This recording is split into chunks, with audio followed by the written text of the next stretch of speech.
പാലക്കാടൻ കാറ്റിന് വിളഞ്ഞ നെൽക്കതിരിന്റെയും നനഞ്ഞ മണ്ണിന്റെയും ഗന്ധമാണ്. ആ കാറ്റേറ്റ് കാലത്തിന്റെ സാക്ഷിയായി പ്രൗഢിയോടെ തലയുയർത്തി നിൽക്കുന്ന ശ്രീവിലാസം തറവാട് ഒരുമയുടെയും പാരമ്പര്യത്തിന്റെയും പ്രതീകമായിരുന്നു. ആ വലിയ തറവാടിന്റെ കാരണമർ മാധവൻ എന്ന മാധവേട്ടൻ പറയുന്ന വാക്കിന് മലയോളം വിലകൽപ്പിക്കുന്ന മനുഷ്യൻ. അദ്ദേഹത്തിന്റെ നിഴലായി ഭാര്യ സരസ്വതി. അവരുടെ ലോകം മക്കളായ ഗോകുലും നന്ദുവുമായിരുന്നു. ഇപ്പോൾ മക്കളുടെ ഭാര്യമാരായ അനിതയും പ്രിയയും പേരക്കുട്ടികളും ചേർന്നപ്പോൾ ശ്രീവിലാസത്തിന്റെ മുറ്റം എപ്പോഴും കളിച്ചിരികളാൽ മുഖരിതമായിരുന്നു. മാധവന്റെ സാമ്രാജ്യം അദ്ദേഹത്തിന്റെ വിയർപ്പിന്റെ ഫലമായിരുന്നു. പട്ടണത്തിന്റെ ഹൃദയഭാഗത്തുള്ള മാധവമാട്ടെന്ന വലിയ സൂപ്പർമാർക്കറ്റ്, പിതൃസ്വത്തായി കിട്ടിയ ചെറിയൊരു പലചരക്ക് കടയെ ഒരു വടവൃക്ഷം പോലെ അദ്ദേഹം വളർത്തിയെടുത്തതാണ്.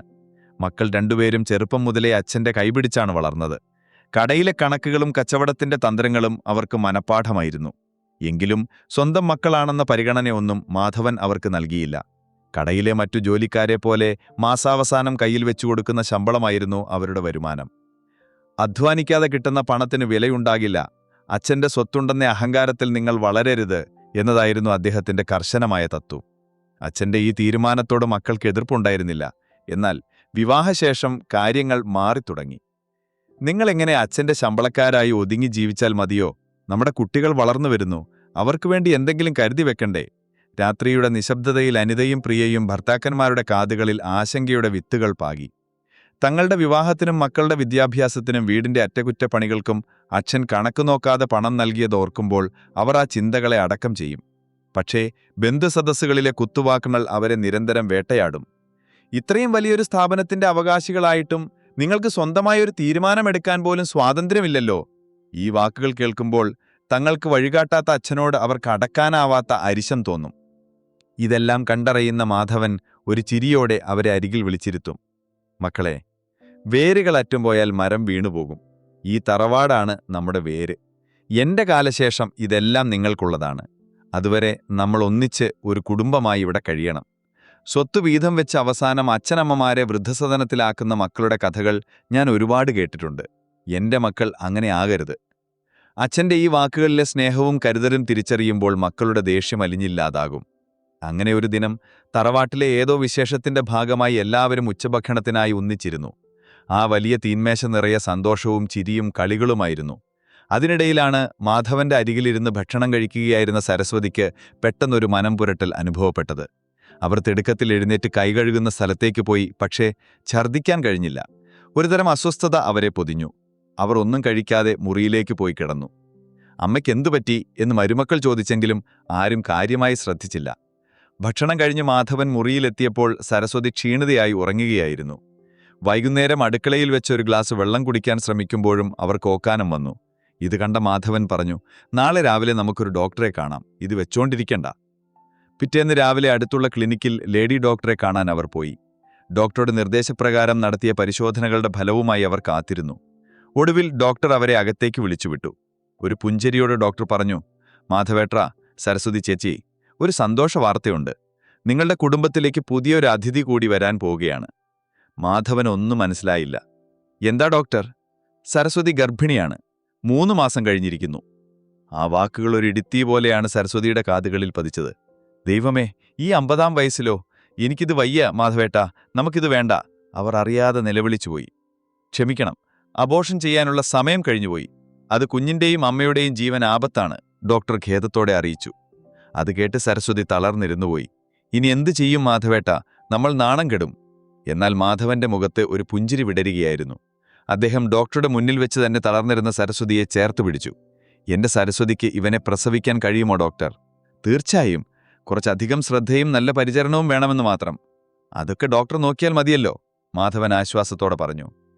വിദഗ്ധ പരിശോധനകൾക്ക് ശേഷം മരുന്നുകളുമായി അവർ വീട്ടിലേക്ക് മടങ്ങിവന്നു. സന്തോഷത്തോടെ വീട്ടിലേക്ക് കയറി വരുന്ന അച്ഛനെയും അമ്മയെയും കണ്ട് മക്കൾക്ക് അത്ഭുതമായി. എന്താ അച്ഛാ, അമ്മയ്ക്ക് അൾസറാണോ? ഗോകുൽ ആകാംക്ഷയോടെ ചോദിച്ചു. അല്ലടാ, എല്ലാവരും ഇങ്ങോട്ട് വാ. മാധവൻ എല്ലാവരെയും ഹോളിലേക്ക് വിളിച്ചു. എല്ലാവരുടെയും മുഖത്ത് ആകാംക്ഷ നിഴലിച്ചു. ഒരു നിമിഷത്തെ നിശബ്ദതയ്ക്ക് ശേഷം അദ്ദേഹം പറഞ്ഞു, മക്കളെ, ഈ വീട്ടിലൊരു പുതിയ സന്താനം കൂടി വരാൻ പോകുകയാണ്. നിങ്ങളുടെ അമ്മ ഗർഭിണിയാണ്. ഹാളിൽ സമ്പൂർണ്ണ നിശബ്ദത. പിന്നെ ഉയർന്നത് ഞെട്ടലിന്റെയും അവിശ്വസനീയതയുടെയും ശബ്ദങ്ങളായിരുന്നു. എന്ത്, ഈ പ്രായത്തിലോ? മക്കളും മരുമക്കളും ഒരേ സ്വരത്തിൽ ചോദിച്ചു. പേരക്കുട്ടികൾക്ക് കാര്യം മനസ്സിലായില്ലെങ്കിലും മുതിർന്നവരുടെ മുഖത്തെ ഭാവമാറ്റം കണ്ട് അവർ മുത്തശ്ശിയെ കളിയാക്കി ചിരിക്കാൻ തുടങ്ങി. ആ കളിയാക്കലുകൾക്കിടയിൽ സരസ്വതി നാണം കൊണ്ട് തലകുനിച്ചു. ആദ്യത്തെ ഞെട്ടൽ മാറിയപ്പോൾ ഗോകുൽ മുന്നോട്ട് വന്നു. അവന്റെ മുഖം ദേഷ്യം കൊണ്ട് ചുവന്നിരുന്നു. അച്ഛാ, നമുക്കിത് വേണോ? നാട്ടുകാരുടെ മുന്നിൽ നമ്മൾ നാണം കെടും. എന്റെ മക്കൾക്ക് ഭാവിയിൽ നല്ല വിവാഹാലോചനകൾ വരുമോ? അമ്മയെ എല്ലാവരും ഒരു പരിണസപാത്രമായി കാണും. ഇത് കളയുന്നതാണ് ബുദ്ധി. അതെ, ഗോകുലേട്ടൻ പറഞ്ഞതാണ് ശരി. നന്ദുവും അത് ഏറ്റുപിടിച്ചു. എനിക്ക് 2 പെൺകുട്ടികളാണ്. അവരുടെ ഭാവിയെ ഇത് ബാധിക്കും. നമുക്കിത് വേണ്ടച്ഛാ. മരുമക്കൾ ഭർത്താക്കന്മാരുടെ പിന്നിൽ നിന്ന് തലയാട്ടി. ആ വീടൊരു യുദ്ധക്കളമായി മാറുകയായിരുന്നു. മാധവൻ ശാന്തനായി പറഞ്ഞു, നിങ്ങൾ ബഹളം വെച്ചിട്ട് കാര്യമില്ല. അബോർഷൻ സമയം കഴിഞ്ഞുപോയി. ആ വാക്കുകൾ അവരുടെ അവസാന പ്രതീക്ഷയും തകർത്തു. ഒരു നിമിഷം എല്ലാവരും നിശബ്ദരായി. അപ്പോൾ ഗോകുൽ ഒരു നിർദ്ദേശം മുന്നോട്ട് വെച്ചു.